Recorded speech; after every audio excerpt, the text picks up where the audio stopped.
Ang Cavite, Castilla, Cavite, ay isang lalawigan ng Pilipinas na matatagpuan sa katimugang baybayin ng Loob ng Maynila sa rehiyon ng Calabarzon ng Luzon, 30 kilometro sa timog ng Maynila. 13 Martires ang kabisera nito at ang nanatiling sentro ng pamahalaang panlalawigan kung saan matatagpuan ang Kapitolyo. Pinalilibutan ng Cavite ng mga lalawigan ng Laguna sa silangan at Batangas sa timog. Sa kanluran matatagpuan ang Dagat Timog China. Nagmula ang pangalang Cavite sa kinaslilang salitang Tagalog na kawit na pinaikling kalawit bilang pantukoy sa kalupaan sa tangway ng Cavite na nakausli sa loob ng Maynila. Isa, orihinal na ginamit lang ito sa tangway, Cavite La Punta, ngayon ay lungsod ng Cavite, at sa mga kalapit na pook Cavite Viejo, ngayon ay Kawit.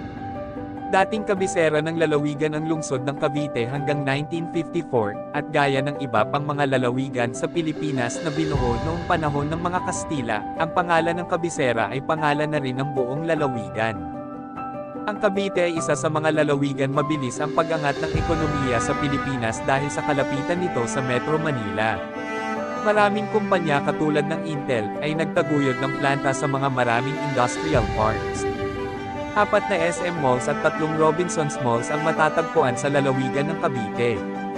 Ito ay ang SM City Dasmariñas, SM City Bacoor, SM Supercenter Malino, matatagpuan din sa Bacoor, SM City Rosario, Robinsons Place Imus, Robinsons Place Dasmariñas at Robinsons Place Tagaytay. Ang dating pagsasaka ay nalahukan na ng mga industriya at mga kumpanya na gumagawa ng iba't ibang produkto na gamit nilang sa bansa kundi para pangangailangan ng teknolohiya sa ibang panig ng daigdig. Ang CEPZA, Cavite Export Processing Zone, ay isa na dito. Gayunpaman ang kaitaasang bahagi ng Cavite o upland towns ay nanatiling may taniman ng mga kape, paminta at iba-ibang bungang kahoy na nagko-rating sa pamilihan sa Kalakhang Maynila at Karatig Lalawigan.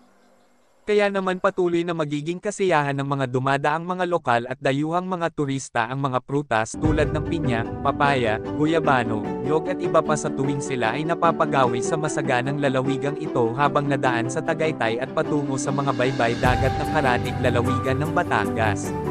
Sa mga ganito pang content pa-like at pa-subscribe na din ng YouTube channel natin. Salamat guys!